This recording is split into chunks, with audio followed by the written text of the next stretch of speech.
Channel. आज का video mensuration topic के पार्ट 2 पर बेस्ड है। पार्ट 1 में हमने स्क्वायर और रेक्टेंगल के सभी बेसिक कंसेप्ट्स और प्रीवियस ईयर जो कॉम्पिटिटिव एग्जाम्स में क्वेश्चन पूछे गए हैं वो डिस्कस किए थे।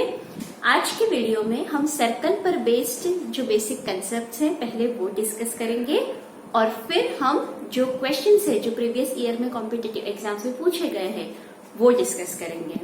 तो ये जो वीडियो है ये हिंदी और इंग्लिश दोनों में ही मैंने क्वेश्चंस को एक्सप्लेन किया है। तो पूरे वीडियो को अच्छे से समझने के लिए इस वीडियो को एंड तक जरूर देखिएगा। और अगर आपको मेरे वीडियोस पसंद आते हैं तो मेरे चैनल को लाइक, शेयर एंड सब्सक्राइब जरूर करें और इसी तरह के वीडियोस की सभी नोटिफिकेशन के लिए बेल आइकन दबाना ना भूलें। तो चलिए फ्रेंड्स, आज का वीडियो हम स्टार्ट करते हैं। आज के वीडियो में हम सर्कल के कॉन्सेप्ट्स को डिस्कस करेंगे। सर्कल को हिंदी में वृत्त कहा जाता है।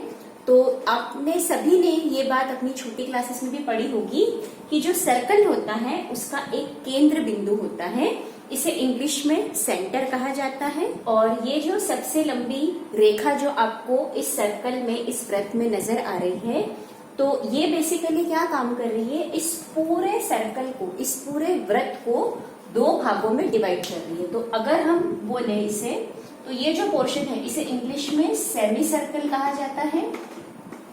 ये पोर्शन भी पूरा हमारा सेमी सर्कल कहलाता है और हिंदी में इसे अर्धवृत्त कहा जाता है। तो ये जो रेखा है जो केंद्र मीन्स सेंटर से होकर गुजर रही है और पूरे सर्कल को दो आधे आधे सर्कल में मीन्स सेमी सर्कल या फिर अर्धवृत्त में डिवाइड कर रही है, इसे डायामीटर मतलब व्यास कहा जाता है। तो ये बेसिक जो मैं टर्मिनोलॉजी आपको बता रही हूँ ये आपको क्लियर होना चाहिए कि अर्धवृत्त कैसे फॉर्म हुआ, डायामीटर किसे कहा जाता है, ये सब बेसिक फंडामेंटल्स आपको सर्कल के बारे में पता होना चाहिए। जो ये पूरी लाइन है इसका भी अगर हाफ की मैं बात करूं, मतलब सिर्फ इतना पोर्शन, या फिर इस तरफ से हाफ की बात करूं तो मतलब सिर्फ इतना पोर्शन, इसे रेडियस कहा जाता है। रेडियस का मतलब होता है त्रिज्या। तो एक तरह से हम बोल सकते हैं कि जो रेडियस होता है, जो त्रिज्या होती है, वो व्यास की मीन्स डायमीटर की हाफ होती है, आधी होती है। तो मैं यहाँ पर ये कंसेप्ट लिख रही हूँ कि रेडियस जो है, त्रिज्या जो है, वो डायमीटर मीन्स व्यास की आधी होती है। तो ये आपको याद रखना है, R is equals to diameter by 2। Next जो सर्कल में जो पूछा जाता है, सर्कल के जो क्वेश्चंस आते हैं कॉम्पिटिटिव एग्जाम में, तो उसमें अगेन आपको एरिया और सर्कमफ्रेंस कैलकुलेट करना होता है। एरिया मीन्स जो सर्कल के क्षेत्रफल का फॉर्मूला है वो होता है पाई आर स्क्वायर। आर यहाँ पर रेडियस है और पाई जो है, पाई की वैल्यू होती है 22/7, या फिर हम 3.14 पुट करके भी क्वेश्चन को कैलकुलेट कर सकते हैं। पर अगर किसी प्रश्न में स्ट्रिक्टली लिखा गया है कि आपको 22/7 ही यूज करना है पाई की वैल्यू, या फिर 3.14 ही यूज करना है, तो आपको क्वेश्चन के अकॉर्डिंग ही सॉल्यूशन करना है। ऐसा नहीं है कि अगर क्वेश्चन में पाई की वैल्यू 3.14 यूज करने को कही गई है और फिर आप 22/7 करें। अगर आप ऐसा करते हैं तो उसमें क्या हो सकता है कि थोड़ा बहुत पॉइंट का वेरिएशन आएगा, बाकी पूरा आंसर गलत नहीं होगा। और जो आपके 4 ऑप्शन होंगे कॉम्पिटिटिव एग्जाम में, वो जो वैल्यू पाई की गिवन है उसी के अकॉर्डिंग होंगे। तो इसलिए आपको ध्यान रखना है, अगर क्वेश्चन में स्ट्रिक्टली मेंशन्ड है कि आपको 3.14 यूज करना है या फिर 22/7 ही यूज करना है, तो आप उसके अकॉर्डिंग कीजिएगा। मेरा पर्सनल सजेशन जो है वो ये रहेगा कि आप 22/7 यूज कीजिए। 22/7 में कई बार क्या होता है, क्वेश्चन में जो रेडियस है, डायमीटर की ऐसी वैल्यूज होती है जो 7 से कैंसिल आउट हो जाती है इजीली। तो ज्यादा बेटर रहेगा कि अगर क्वेश्चन में कुछ भी मेंशन्ड नहीं है तो आप पाई की वैल्यू को 22/7 ही पुट कीजिए। तो एरिया मीन्स जो क्षेत्रफल का हमारे पास में सर्कल के लिए फॉर्मूला है वो हो गया पाई आर स्क्वायर। और सरकमफ्रेंस मीन्स सर्कल के केस में पेरीमीटर को ही सरकमफ्रेंस कहा जाता है, मतलब एक तरह से ये परिमाप ही है। तो परिमाप का जो फॉर्मूला होता है सर्कल के लिए, वृत्त के लिए, वो होता है 2 × पाई × आर। आर जो है वो अगेन यहाँ पे रेडियस है, त्रिज्या है। तो चलिए फ्रेंड्स देखते हैं आज का हमारा first question. The area of a circular field is 13.86 hectares. देखिए एक सर्कुलर फील्ड है, ठीक है, एक वृत्ताकार हमारे पास में खेत है ऐसे समझ लीजिए, और इसका जो एरिया है, जो क्षेत्रफल है, क्षेत्रफल एरिया को मैं ए से डिनोट कर रही हूँ, वो है 13.86 हेक्टेयर्स। ठीक है, तो आपको ये यूनिट कन्वर्जन थोड़ा आइडिया होना चाहिए। 1 हेक्टेयर जो होता है उसमें 10,000 मीटर स्क्वायर होते हैं। ठीक है, तो जब भी आपके पास में हेक्टेयर में कोई क्वेश्चन आए तो आप उसको मीटर स्क्वायर में कन्वर्ट कर सकते हैं। ध्यान रखिएगा 1 hectare is equals to 10,000 metre square होता है। तो एक इस हिसाब से ये कितना हो जाएगा 13.86 इंटू 10,000 मीटर स्क्वायर।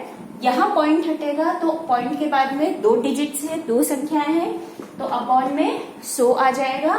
तो 2 जीरो से 2 जीरो कैंसिल आउट हो जाएंगे, तो जो एरिया है वो आ जाएगा 138600 मीटर स्क्वायर। तो यहाँ मैंने आपको बताया कि हेक्टेयर से आप मीटर स्क्वायर में क्वेश्चन को कैसे कन्वर्ट करेंगे। ठीक है, ये आप चाहे तो अपनी नोट्स कॉपी में इसे हाईलाइट करके लिख दीजिएगा, है ना। आपको जो ये मेंसुरेशन वाला टॉपिक है उसके लिए यूनिट कन्वर्जन आना चाहिए, जैसे मीटर से सेंटीमीटर में कन्वर्ट करना, हेक्टेयर से मीटर में कन्वर्ट करना, ये सब आपको अच्छे से क्लियर होना चाहिए। ओके, आगे हमें क्वेश्चन में बोला गया है find the cost of fencing it at the rate of 4.40 rupees per metre. देखिए हमें इस क्वेश्चन में इस वृत्ताकार खेत को, इस सर्कुलर फील्ड को के अराउंड फेंसिंग मतलब आप ऐसे समझ सकते हैं कि यहाँ पर आपको जो ये पूरी जो बाउंड्री है, ठीक है, एक तरह से इसको पूरा कवर करवाना है। ठीक है, तो आपको बताना है कि बाउंड्री पे अगर आप कवरिंग करवाते हैं, है ना, तो उसकी कॉस्ट क्या होगी। तो देखिए एक बात को समझिएगा कि यहाँ पर हमें अंदर सर्कुलर फील्ड के अंदर कुछ भी काम नहीं करवाना है, हमें सिर्फ जो है किससे मतलब है, हमें सिर्फ बाउंड्री से मतलब है। मीन्स हमें सरकमफ्रेंस, इस वृत्ताकार खेत के परिमाप से मतलब है। तो आपको ये फेंसिंग वर्ड, बाउंड्री वॉल की जब भी बात की जाएगी प्रश्न में, तो आपको खुद कॉमन सेंस से समझना है कि हम अब क्षेत्रफल की बात नहीं कर रहे हैं, हम परिमाप या फिर सरकमफ्रेंस की बात कर रहे हैं। तो यहाँ पर जो फॉर्मूला यूज होगा वो सरकमफ्रेंस का फॉर्मूला यूज होगा। पर पहले हम समझ लेते हैं कि अब एरिया का क्या यूज है यहाँ पर। तो देखिए इस क्वेश्चन में हमें कहीं पर भी रेडियस मीन्स त्रिज्या नहीं गिवन है, हमें सिर्फ क्वेश्चन में ये गिवन है कि एरिया इतना दे रखा है हमें, और अगर हम इसके अराउंड पूरी बाउंड्री की कवरिंग करवाते हैं तो हमें जो पर मीटर, देखिए पर मीटर जो हमारी कॉस्ट है वो 4.40 रुपीज दे रखी है। तो हमें बताना है कि टोटल जो है कॉस्ट वो क्या होगी। और मैंने आपको ये समझा दिया है कि फॉर्मूला जो है हमें वो एंड में परिमाप मीन्स सरकमफ्रेंस का लगाना है। तो सरकमफ्रेंस की फॉर्मूला हमें पता है 2πr होता है। तो पहले हमें r चाहिए, r मतलब रेडियस चाहिए। तो रेडियस कैलकुलेट करने में हमें एरिया का फॉर्मूला जो है वो बहुत यूजफुल रहेगा। तो एरिया का हमारे पास में फॉर्मूला होता है πr²। मान लीजिए कि ये जो सर्कुलर फील्ड है उसका रेडियस r है, और πr² जो एरिया है हमारा वो इस क्वेश्चन के अकॉर्डिंग 138600 मीटर स्क्वायर है। अब ये जो पाई है वो अपॉन में चला जाएगा। देखिए लेफ्ट हैंड साइड से जब भी कोई भी संख्या मल्टीप्लीकेशन में होगी, वो जब राइट हैंड साइड में जाएगी तो वो डिवीजन में चली जाएगी। तो r² हमारे पास में हो जाएगा 138600 अपॉन पाई हो जाएगा मेरे पास में 22/7। मैंने आपको पहले भी समझाया था, अगर क्वेश्चन में कुछ मेंशन नहीं है तो ज्यादा बेटर रहेगा कि आप पाई की वैल्यू को 22/7 पुट करें। तो अगर मैं 22/7 करूंगी तो वो जो बाय 7 होगा वो न्यूमरेटर में चला जाएगा, अंश के साथ में गुणा हो जाएगा, मल्टीप्लाई हो जाएगा। तो इसलिए मैं 7 को यहाँ डायरेक्टली मल्टीप्लीकेशन में लिख रही हूँ। That's it. अब हम इसे सॉल्व कर सकते हैं। आप इसे चाहे तो 22 से डायरेक्ट कट कर दीजिए, या फिर हम 11 से भी कर सकते हैं। 11 से ये 2 बार कट हो जाएगा। एक और चीज, अगर आपको ये कंफ्यूजन है कि मुझे कैसे पता चला कि ये 11 से ही कट होगा, तो एक वीडियो है जिसका लिंक मैं आपको डिस्क्रिप्शन बॉक्स में प्रोवाइड करूंगी। तो अलग अलग संख्याएं, कौन सी संख्या किस नंबर से डिवाइड होगी, उसकी शॉर्ट ट्रिक के लिए मैंने एक अलग से वीडियो बनाया है। आप एक बार उस वीडियो को जरूर चेक कर लीजिएगा। तो ये हो गया 2 बार। अगर हम इसे 11 से कट करेंगे तो एक बार, तो इसे जब हम 11 से कट करेंगे तो 11 आएगा एक बार, 2 बचेगा 28, 22 आएगा 2 बार, फिर बचेगा 66, तो आएगा 6 टाइम्स, तो ये कट जाएगा और फिर अब ये 2 से भी कट जाएगा, तो ये हो जाएगा हमारे पास में 6 टाइम्स 360, 300। तो यहाँ पर ये हो गया 6300 इंटू 7, तो ये हुआ है 6300 इंटू 7। देखिए 6300 इंटू 7 को हमें सॉल्व करने की जरूरत नहीं है, हमें आर स्क्वायर फाइंड आउट करना है, मतलब हमें फाइनली वर्गमूल निकालना है।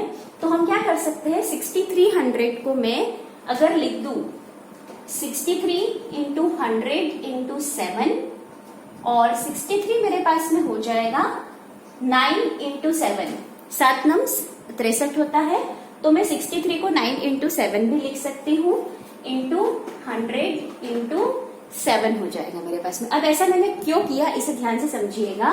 देखिए यहाँ पर जब ये स्क्वायर हटेगा, ये वर्ग हटेगा, तो यहाँ लगेगा हमारे पास में वर्गमूल मीन्स स्क्वायर रूट।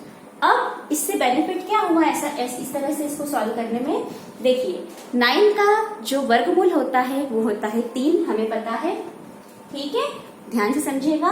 7 इंटू 7 हो जाएगा 7 का स्क्वायर या फिर 49, अगेन 49 का भी हम वर्गमूल निकाले तो 49 का वर्गमूल होगा 7, तो मैं यहाँ इंटू में लिख दूंगी 7, और 100 का जो वर्गमूल होगा वो हो जाएगा हमारे पास में 10, 100 का स्क्वायर रूट होगा 10, तो यहाँ पर इंटू हो जाएगा 10। तो इस प्रकार से 3 इंटू 7 हुआ 21, 21 इंटू 10 हुआ 210। तो फाइनली जो रेडियस है वो हमारे पास में आ जाएगा 210 मीटर। तो ध्यान रखिएगा जब भी आपके पास में थोड़े बड़े नंबर्स हो तो आप कोशिश करिए कि उनको स्क्वायर में कन्वर्ट करने के लिए आप उनको उनके गुणनखंड की फॉर्म में या फिर मल्टीपल्स की फॉर्म में लिख दीजिए, तो आपके लिए कैलकुलेशन इजी हो जाएगी। इस तरह से रेडियस जो है वो हमारा आ चुका है 210 मीटर। अब हमें इस क्वेश्चन में फेंसिंग की कॉस्ट को फाइंड आउट करना है। तो मैंने आपको बताया आपको पहले सरकमफ्रेंस निकालना है और सरकमफ्रेंस की वैल्यू को कॉस्ट निकालने के लिए 4.40 रुपीज से मल्टीप्लाई करवाना है। तो इसे मैं यहाँ रब कर देती हूँ। तो सरकमफ्रेंस मेरे पास में आ गया है 2 पाई आर, तो 2 इंटू पाई हो जाएगा 22/7, और रेडियस मेरे पास में है 210, 7 से 210 कैंसिल आउट हो जाएगा 3 टाइम्स, तो 2 इंटू 22 हो जाएगा मेरे पास में 44, और 44 इंटू 3 हो जाएगा 1320। तो हमारा जो सरकमफ्रेंस कैलकुलेट हुआ वो हुआ 1320। अब हमें टोटल कॉस्ट चाहिए, तो टोटल कॉस्ट को कैलकुलेट करने के लिए 1320 इंटू 4.40 हो जाएगा, पॉइंट हटेगा तो 100 लगेगा नीचे, तो 132 इंटू 44 हम करेंगे, तो फाइनली जो टोटल कॉस्ट आएगी वो आएगी हमारे पास में 5808 रुपीज, जो है वो हमारा फाइनल आंसर होगा इस क्वेश्चन के लिए। अब देखते हैं next question. The ratio of the circumference of the 2 circle is 2:3। हमारे पास में 2 सर्कल है। सपोज एक का जो रेडियस है, जो त्रिज्या है वो स्मॉल आर है, और जो दूसरा सर्कल है उसकी त्रिज्या सपोज कैपिटल आर है। ये मैंने कंसिडर किया, ओके, क्योंकि हमें क्वेश्चन में मेंशन है कि हमारे पास में 2 सर्कल्स है, तो ये कहीं नहीं लिखा है कि वो 2 जो सर्कल्स है वो इक्वल रेडियस के हैं, इसलिए हमें इस क्वेश्चन में अलग अलग रेडियस को ही कंसीडर करना होगा। अगर आप दोनों को सेम सिंबल से रिप्रेजेंट करेंगे तो आपको आगे चल के कैलकुलेशन में कंफ्यूजन हो सकता है। तो यहाँ पर जो हमारे पास में सरकमफ्रेंस का जो रेशियो है, 2 सर्कल के 2 वृत्त के जो परिमाप का रेशियो है वो है हमारे पास में 2:3। तो अगर पहले सर्कल का परिमाप 2 पाई स्मॉल आर है, तो दूसरे सर्कल का जो परिमाप होगा वो हो जाएगा 2 पाई कैपिटल आर। तो इक्वल्स टू जो रेशियो है वो है हमारे पास में 2/3। तो हमें पूछा गया है what is the ratio of their areas, हमें उनके क्षेत्रफल का रेशियो जो है वो कैलकुलेट करना है। तो यहाँ पर 2 पाई से 2 पाई तो कैंसिल आउट हो जाएंगे, तो r अपॉन r का जो रेशियो है वो हमें मिलेगा 2/3। अब हमें जो ये 2 सर्कल्स है उनके एरिया का फॉर्मूला पता है। तो पहले सर्कल के लिए एरिया जो हो जाएगा वो हो जाएगा पाई इंटू स्मॉल आर का स्क्वायर, और दूसरे सर्कल के लिए जो परिमाप का फॉर्मूला है, सॉरी जो एरिया का फॉर्मूला है, वो हो जाएगा pi into capital R square. तो यहाँ पर पाई से पाई कैंसिल आउट हो जाएंगे और आर अपॉन आर को, small R upon capital R को मैं पूरे को ही होल का स्क्वायर लिख सकती हूँ। तो small R upon capital R का हमारे पास में ऑलरेडी रेशियो अवेलेबल है, तो बस सिंपली हम 2/3 का स्क्वायर कर देंगे। तो फाइनली जो हमारे पास में रेशियो की वैल्यू आएगी, इनके एरिया का जो रेशियो आएगा वो आएगा 4/9 मीन्स 4:9। चलिए फ्रेंड्स, अब देखते हैं आज का थर्ड क्वेश्चन। बहुत ही अच्छा क्वेश्चन है ये, इसे ध्यान से समझिएगा।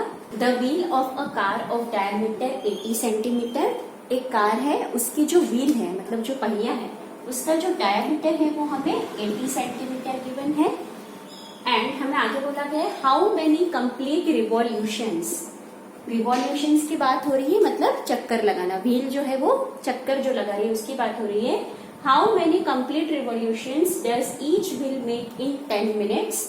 हमें बोला गया है कि जो कार का एक पहिया है वो 10 मिनट में कितने रिवॉल्यूशंस मीन्स कितने चक्कर लगाएगा। When the car is travelling at A speed, जो कार की जो स्पीड है वो हमें 66 किलोमीटर पर आवर दे रखी है। एक बार फिर से समझते हैं क्वेश्चन को। एक कार है, उसका जो पहिया है उसका डायमीटर मीन्स जो व्यास है वो हमें प्रश्न में 80 सेंटीमीटर दे रखा है, और हमें बताना है कि जो वो कार का पहिया है वो 10 मिनट में कितने चक्कर लगाएगा अगर जो कार की स्पीड है वो 66 किलोमीटर पर आवर है। तो सबसे पहले यहाँ पर जो हमें डायमीटर दे रखा है, तो इससे हम रेडियस मतलब त्रिज्या कैलकुलेट कर सकते हैं। त्रिज्या मैंने आपको बताया था, त्रिज्या होता है डायमीटर का आधा, मतलब अगर डायमीटर 80 सेंटीमीटर है तो रेडियस हो जाएगा 80/2 मीन्स 40 सेंटीमीटर। तो एक बात को ध्यान से समझिएगा, यहाँ पर पहिए के चक्कर लगाने की बात हो रही है। तो जैसे हमारा जो पहिया है वो सर्कुलर शेप का है, वृत्ताकार शेप का है हमारा पहिया। तो आप इसे ऐसे समझिए कि अगर पहिया चक्कर लगा रहा है तो वो कितना डिस्टेंस कवर कर रहा है उसकी बात हो रही है। तो डिस्टेंस जो कवर हो रहा है मीन्स अगर मैं, आप समझ लीजिए अगर ये गोलाकार पहिया है मेरे पास में और उसमें बीच में से यहाँ से कट कर दूं तो ये इस तरह से जो है एक लाइन के रूप में कन्वर्ट हो जाएगा। तो आप ऐसे समझ सकते हैं व्हील जितनी बार मूव करेगा उतनी जो है कार आगे बढ़ती जाएगी और कुछ न कुछ डिस्टेंस कवर करती जाएगी। मतलब यहाँ पर भी हमें सिर्फ बाउंड्री से मतलब है, मीन्स यहाँ पर जो फॉर्मूला यूज होगा वो सरकमफ्रेंस का फॉर्मूला यूज होगा। तो अब समझते हैं कि स्पीड और सरकमफ्रेंस के फॉर्मूले में हम कैसे रिलेशन एस्टेब्लिश करेंगे इस क्वेश्चन में। तो यहाँ पर सबसे पहले जो स्पीड है वो 66 किलोमीटर पर आवर है और जो रेडियस है वो सेंटीमीटर में है। तो पहले हमें जो ये स्पीड है इसे भी सेम यूनिट मतलब सेंटीमीटर में ही कन्वर्ट करना होगा। तो स्पीड हमारे पास में यहाँ पर हो जाएगी 66 इंटू किलोमीटर को मीटर में कन्वर्ट करेंगे तो 1 किलोमीटर में 1000 मीटर होते हैं। तो यहाँ पे मैंने इंटू में लिख दिया 1000 और 1 मीटर में 100 सेंटीमीटर होते हैं। तो इंटू में हो जाएगा हमारे पास में 100 और 1 आवर में कितने मिनट होते हैं तो वो होते हैं 60। तो इसलिए मैंने अपॉन में लिखा है 60। 1 0 से 1 0 कैंसिल आउट हो जाएगा, 6 से 66 11 बार कैंसिल कटेगा।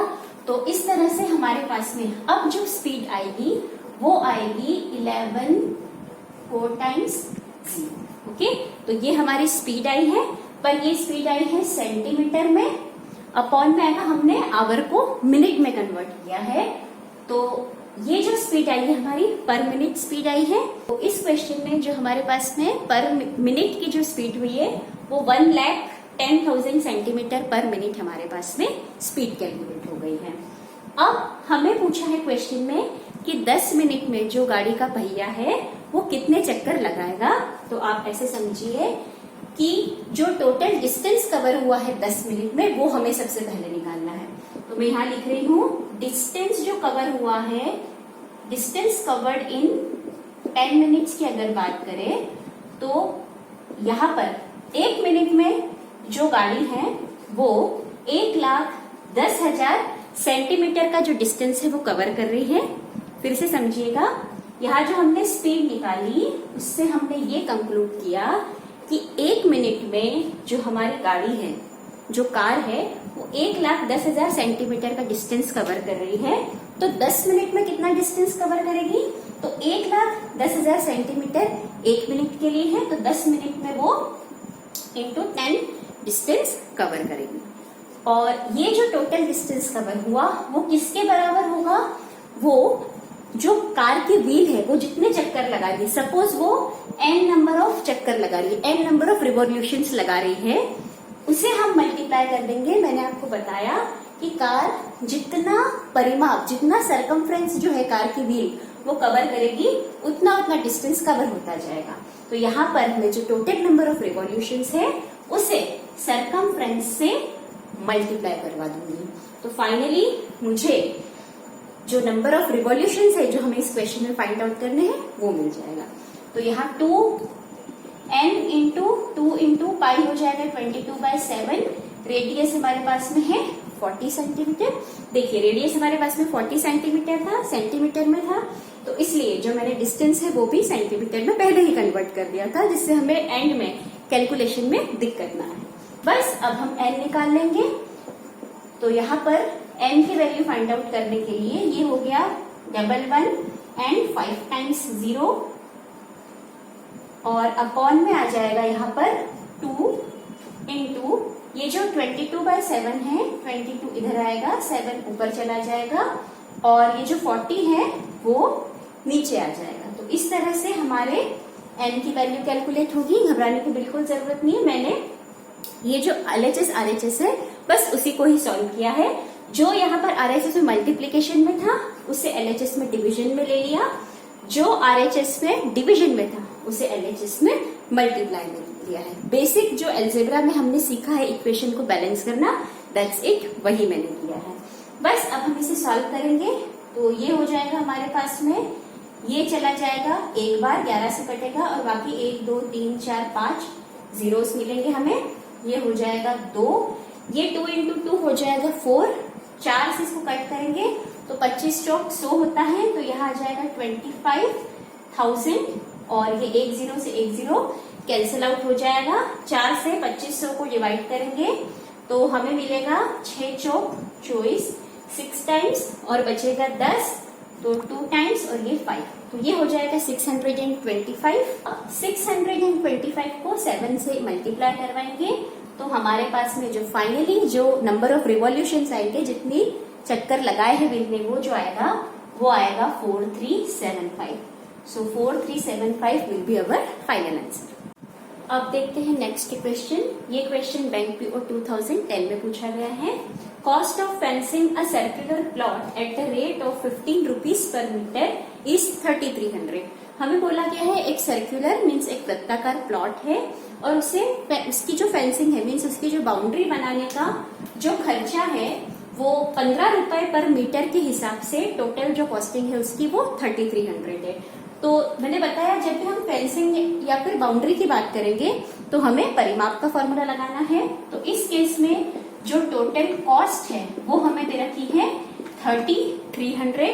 तो टोटल कॉस्ट किस तरह से कैलकुलेट हुई होगी? हमें प्रति मीटर के लिए जो खर्चा है वो ऑलरेडी गिवन है 15 रुपए है और बाउंड्री वॉल को बनाने का खर्चा है ये 15 रुपए। तो इसलिए बाउंड्री मीन्स जो सरकमफ्रेंस का फॉर्मूला होगा उससे हम मल्टीप्लाई करवाएंगे। तो 2 इंटू पाई इंटू आर, पाई को मैं यहाँ डायरेक्टली लिख रही हूँ, 22/7 से हम यहाँ गुणा करवाएंगे। तो ये जब हम फॉर्मूला पुट करेंगे तो इससे हमारा रेडियस मिल जाएगा, क्योंकि रेडियस क्वेश्चन में गिवन नहीं है। आगे क्वेश्चन में बोला गया है what will be the cost of flooring the plot at the rate of 100 rupees per metre square. तो यहाँ पर अब हमें आगे जो प्लॉट को फ्लोरिंग मीन्स यहाँ पर अगर हम फर्श लगाएंगे तो उसका खर्चा क्या है वो हमें कैलकुलेट करना है। तो अंदर के क्षेत्र को हम कवर कर रहे हैं मीन्स हमें एरिया का फॉर्मूला निकालना है और टोटल कॉस्ट के लिए उन्हें प्रति मीटर स्क्वायर जो कॉस्ट है वो 100 रुपए ऑलरेडी गिवन है। तो एरिया को हम 100 से मल्टीप्लाई करवा देंगे तो टोटल कॉस्ट हमें फ्लोरिंग का मिल जाए। तो इसे सॉल्व करके मैं सबसे पहले आर फाइंड आउट कर दूंगी। तो यहाँ पर जो है 15 से अगर हम इसे कट करें तो 15 दूनी 30, अगेन यहाँ पर 2 बार जाएगा तो 30 हो जाएगा, तो 220 आ चुका है। सॉरी, यहाँ पर हम डायरेक्ट इसे 22 से कट कर दे तो ये 10 हो गया, और 2 जो है यहाँ पर वो 5 से कट हो गया। तो आप चाहे तो इसे नीचे लेकर के भी सॉल्व कर सकते हैं, मैंने यहाँ डायरेक्टली कट कर दिया, एक ही बात है। तो ये 60 × 5 हो जाएगा 35, तो रेडियस जो है वो 35 मीटर हमारे पास में आ जाएगा। अब हमें टोटल कॉस्ट ऑफ फ्लोरिंग निकालना है, तो उसके लिए हो जाएगा एरिया का फॉर्मूला पाई को मैं डायरेक्टली लिख रही हूँ 22/7, रेडियस हमारे पास में है 35 × 35, रेडियस का स्क्वायर हो गया, और जो कॉस्टिंग है पर मीटर स्क्वायर की वो है 100, तो × 100 कर दूंगी, 7 से यहाँ पर मल्टीप्लाई होगा तो 5 बार चला जाएगा, 22 को 5 से इंटू करेंगे तो 110 आएगा, 110 को हम जब 100 से इंटू करेंगे तो 11,000 आएगा हमारे पास में, और ये 35 से इंटू होगा तो 35 हो जाएगा हमारे पास में 385, और पीछे 3 zeros लगेंगे। तो जो टोटल कॉस्ट होगी हमारे पास में वो हो जाएगी, फ्लोरिंग की जो टोटल कॉस्ट होगी वो होगी 3,85,000 रुपीज।